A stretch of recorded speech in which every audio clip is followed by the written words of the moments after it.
ಇವತ್ತು ಭಾರತ ಸರ್ಕಾರ ಇವತ್ತೇನು ಕೇಂದ್ರದಲ್ಲಿ ಇವತ್ತು ನಿರ್ಮಲಾ ಸೀತಾರಾಮ್ ಅವರು ಇವತ್ತು ಆಯವ್ಯವನ್ನು ಮಂಡಿಸಿದ್ದಾರೆ. ಇವತ್ತು ಇದು ರೈತ ವಿರೋಧಿ ಆಯವ್ಯಯ ಮತ್ತು ಜನರ ವಿರೋಧಿ ಆಯವ್ಯಯ ಅನ್ನೋ ಮಾತನ್ನ ಹೇಳಕ್ ಇಚ್ಛೆ ಪಡ್ತೀನಿ. ಕಳೆದ ಏನು 12 ವರ್ಷದಿಂದ ನರೇಂದ್ರ ಮೋದಿ ಅವರ ಕೇಂದ್ರದ ಸರ್ಕಾರ ಇವತ್ತು ಯಾವುದೇ ಜನಪರವಾದ, ಬಡವರ ಪರವಾದ, ಕೂಲಿ ಕಾರ್ಮಿಕರ ಪರವಾಗಿ ಇವತ್ತು ಯಾವುದೇ ಒಂದು ಯೋಜನೆಯನ್ನ ತೆಗೆದುಕೊಳ್ಳದೆ ಅವ್ರಿಗೆ ವಿರುದ್ಧವಾಗಿ ನಿರ್ಣಯಗಳನ್ನ ಇವತ್ತು ಭೂ ಸುಧಾರಣೆ ಕಾಯ್ದೆ ಆಗಿರ್ಬೋದು, APMC ಕಾಯ್ದೆ ಆಗಿರ್ಬೋದು, ಅದರ ಜೊತೆಗೆ ಮೊನ್ನೆ ತಾನೇ ಮನ್ರೇಗಾ ಇವತ್ತು ಮಹಾತ್ಮ ಗಾಂಧಿ ಉದ್ಯೋಗ ಖಾತ್ರಿ ಯೋಜನೆಯನ್ನು ಕೂಡ ಇವತ್ತು VB ರಾಮ್ಜಿ ಅನ್ನುವ ಮೂಲಕ ಹೆಸರನ್ನ ಬದಲಾವಣೆ ಮಾಡಿದ್ದಾರೆ. ಒಂದು ರಾಮನ ಹೆಸರು ಕೂಡ ಅಲ್ಲ, ರಾಷ್ಟ್ರಪಿತ ಅನಿಸಿಕೊಂಡಿರುವಂತಹ ಮಹಾತ್ಮ ಗಾಂಧೀಜಿಯವರ ಹೆಸರನ್ನ ಕಿತ್ತೆ ಹಾಕಿ ಇವತ್ತು ಗ್ರಾಮೀಣದ ಕೂಲಿ ಕಾರ್ಮಿಕರಿಗೆ ಇವತ್ತು ಅತ್ಯಂತ ಒಂದು ಶ್ರೇಷ್ಠ ಯೋಜನೆಯಾಗಿ ಹಿಂದಿನ ಪ್ರಧಾನಿಗಳಾದಂತಹ ಡಾಕ್ಟರ್ ಮನಮೋಹನ್ ಸಿಂಗ್ ಅವರು 2005ರಲ್ಲಿ ಕೊಟ್ಟಂತಹ ಯೋಜನೆ, ಆ ಒಂದು ಯೋಜನೆಯನ್ನು ಕೂಡ ತಿರಸ್ಕಾರ ಮಾಡಿ ಇವತ್ತು ಒಂದು ಕೇಂದ್ರದ ಆಯವ್ಯವನ್ನ ಮನ್ಸೋದು ಹೇಗೆ, ಯಾರ ಪರವಾಗಿರ್ಬೇಕು ಅನ್ನೋದು ಇವತ್ತು ಯಾವುದೇ ಒಂದು ನಿರ್ಣಯವನ್ನ ಕೈಗೊಳ್ಳದ ಕಾರಣ ನಾನು ಈ ಒಂದು ಆಯವ್ಯವನ್ನ ನಾನು ವಿರೋಧಿಸ್ತೇನೆ, ಧಿಕ್ಕರಿಸ್ತೇನೆ ಅನ್ನೋ ಮಾತನ್ನ ಈ ಸಂದರ್ಭದಲ್ಲಿ ಹೇಳಕ್ಕೆ ಇಚ್ಛೆ ಪಡ್ತೇನೆ. ಯಾಕಂದ್ರೆ ಇಲ್ಲಿ ಬಾಗಲಕೋಟೆ ಜಿಲ್ಲೆಗೆ ನಮ್ಮ ಸಂಸದರು ಸನ್ಮಾನ್ಯ PC ಗದ್ದಿಗೌಡರು 5 ಬಾರಿ ಇವತ್ತು ಸಂಸದರಾಗಿದ್ದಾರೆ, ನಿರಂತರವಾಗಿ ಗೆದ್ದು ಒಬ್ಬ ಹಿರಿಯ ಸದಸ್ಯನಾಗಿ ಪಾರ್ಲಿಮೆಂಟ್ ಅಲ್ಲಿ ಇವತ್ತು ಇದ್ದಾರೆ ಅಂತ ಹೇಳಿ ನಾವೆಲ್ಲ ಧೈರ್ಯ ತಿಳಿದ್ವಿ, ಯಾವುದೇ ಪಕ್ಷ ಮರೆತು. ಆದ್ರೆ ಯಾವುದೇ ಒಂದು ಯೋಜನೆಯನ್ನ ಇವತ್ತು ರೈಲ್ ಮಾರ್ಗ, ಕುರ್ಚಿ ರಾಯಚೂರು ರೈಲ್ ಮಾರ್ಗ ಇವತ್ತು ಅದು ಏನು ಪ್ರಗತಿಯನ್ನ ಸಾಗಿಸ್ತಿಲ್ಲ. ಮತ್ತು ನಮ್ಮ ಮುಖ್ಯ ಬೇಡಿಕೆ ಗಿಣಿಗರಿ ಯಂತ್ರ ಇವತ್ತು ನಮ್ಮ ಆಲ್ಮಟ್ಟಿವರೆಗೂ ಟ್ರೈನ್ ಆಗ್ಬೇಕಾಗಿತ್ತು. ಯಾಕಂದ್ರೆ ನಮ್ಮ ಹುಣಗುಂದ ಮತಕ್ಷೇತ್ರ ಇಳಕಲ್ ತಾಲೂಕು ಇವತ್ತು ಇಲ್ಲೇ ಕುಷ್ಟಗಿವರೆಗೂ ಕೂಡ ರೈಲ್ ಮಾರ್ಗ ಬಂದಿದೆ. ಕುಷ್ಟಗಿ ಯಂತ್ರ ಮುದುಗಲಿಗೆ ಇವತ್ತು ರೈಲ್ ಮಾರ್ಗ ಹೋಗಿದೆ, ಆದ್ರೆ ಇಳಕಲಿಗೆ ತರುವಂತ ಕೆಲಸ ಆಗಲಿಲ್ಲ. ಕೇವಲ 20 ಕಿಲೋಮೀಟರ್ದಲ್ಲಿ ಒಂದು ರೈಲ್ ಮಾರ್ಗ ಆಗ್ತಿತ್ತು ಮಾಡಿದ್ರೆ. ಈ ಒಂದು ಪ್ರಯತ್ನ ಕೂಡ ನಮ್ಮ ಸಂಸದರು ಮಾಡಲಿಲ್ಲ.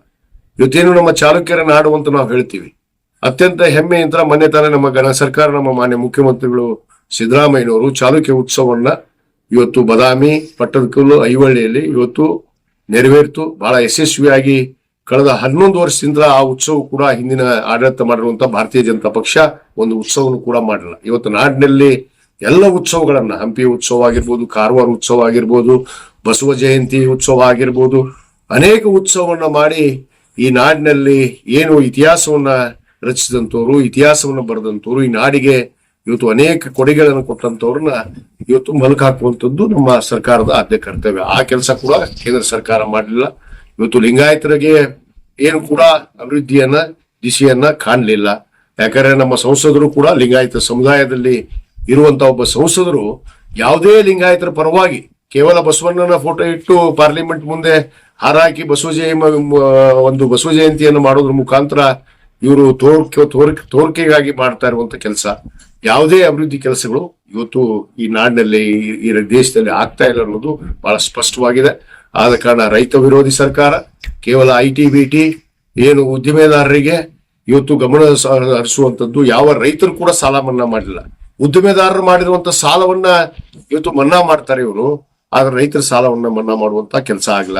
ಯಾಕಂದ್ರೆ ಹಿಂದೆ 2010ರಲ್ಲಿ ಡಾಕ್ಟರ್ ಮನಮೋಹನ್ ಸಿಂಗ್ ಅವರು ಇವತ್ತು ಈ ದೇಶದ ರೈತರ ಇವತ್ತೇನು ಸಾಲವನ್ನ ಮನ್ನಾ ಮಾಡಿದ್ರು, ಸುಮಾರು 73,000 ಕೋಟಿ ರೂಪಾಯಿಯನ್ನ ಇವತ್ತು ರೈತರ ಏನು ಸಾಲ ಮತ್ತು ಬಡ್ಡಿಯನ್ನು ಕೂಡ ಮನ್ನಾ ಮಾಡಿದ್ದು ಕೀರ್ತಿ ಅದು ಕಾಂಗ್ರೆಸ್ ಪಕ್ಷಕ್ಕಿದೆ. ಇವತ್ತು ಕಾಂಗ್ರೆಸ್ ಪಕ್ಷ ಈ ದೇಶದಲ್ಲಿ ಮತ್ತೆ ಆಡಳಿತಕ್ಕೆ ಬರಬೇಕು. ನಮ್ಮ ನಾಯಕರಾದಂತಹ ಸನ್ಮಾನ ರಾಹುಲ್ ಗಾಂಧಿ ಅವರು ನೇತೃತ್ವದಲ್ಲಿ ಖಂಡಿತವಾಗಿ ನಾವು 29ಕ್ಕೆ ಈ ದೇಶದಲ್ಲಿ ಅಧಿಕಾರಕ್ಕೆ ಬರ್ತೀವಿ ಅನ್ನೋ ಒಂದು ವಿಶ್ವಾಸವನ್ನು ವ್ಯಕ್ತಪಡಿಸಿ ರೈತರ ಪರವಾಗಿ, ಜನರ ಪರವಾಗಿ, ಬಡವರ ಪರವಾಗಿ ಇವತ್ತು ನಮ್ಮ ಆಡಳಿತ ಈ ಹಿಂದೆ ಶ್ರೀಮತಿ ಇಂದಿರಾ ಗಾಂಧಿ ಅವರು ಇರ್ಬೋದು, ಜವಾಹರ್ಲಾಲ್ ನೆಹರು ಅವರು ಇರ್ಬೋದು, ಇವತ್ತು ಅನೇಕ ಜನ ಮನಮೋಹನ್ ಸಿಂಗ್ ಅವರ ಆದಿಯಾಗಿ ಈ ದೇಶವನ್ನು ಬೆಳಗಿದಂತವ್ರು. ಆದ ಕಾರಣ ಈ ಒಂದು ಆಯವ್ಯಯ ಇವತ್ತು ಜನರ ವಿರೋಧ ಆಯವ್ಯಯ. ಇವತ್ತು ನಮ್ಮ ಸಂಸದರು ಕೂಡ ಆಟಕ್ಕುಂಟು ಲೆಕ್ಕಕ್ಕಿಲ್ಲ ಅನ್ನೋ ರೀತಿಯಲ್ಲಿ, ಯಾಕಂದ್ರೆ ಕೇವಲ ಆಟಕ್ಕೆ ಇವ್ರ ನಂಬರ್ಗೆ ಬೇಕಲ್ಲಿ, ಏನು ಮೆಜಾರಿಟಿಗೆ ಪಾರ್ಲಿಮೆಂಟ್ ಅಲ್ಲಿ ಇವತ್ತು ಒಬ್ಬ ಸಂಸದ ಬೇಕಾಗಿತ್ತು, ಅಷ್ಟಕ್ಕೆ ಮಾತ್ರ ಸೀಮಿತವಾಗಿ ಗದ್ದಿಗೌಡರು ಕೂಡ ಕೆಲಸ ಮಾಡ್ತಾರೆ ಅನ್ನೋ ಒಂದು ಮಾತನ್ನು ಕೂಡ ಈ ಸಂದರ್ಭದಲ್ಲಿ ಹೇಳಕ್ಕೆ ಇಚ್ಛೆ ಪಡ್ತೇನೆ. ಈ ಒಂದು ಆಯವ್ಯವನ್ನ, ಕೇಂದ್ರ ಸರ್ಕಾರದ ಆಯವ್ಯವನ್ನ, ನರೇಂದ್ರ ಮೋದಿ ಅವರ ಮತ್ತು ನಿರ್ಮಲಾ ಸೀತಾರಾಮ್ ಅವರ ಈ ಆಯವ್ಯವನ್ನ ನಾನು ಧಿಕ್ಕರಿಸ್ತೀನಿ, ವಿರೋಧಿಸ್ತೀನಿ ಅನ್ನೋ ಮಾತನ್ನು ಹೇಳಕ್ಕೆ ಇಚ್ಛೆ ಪಡ್ತೇನೆ. ಧನ್ಯವಾದ.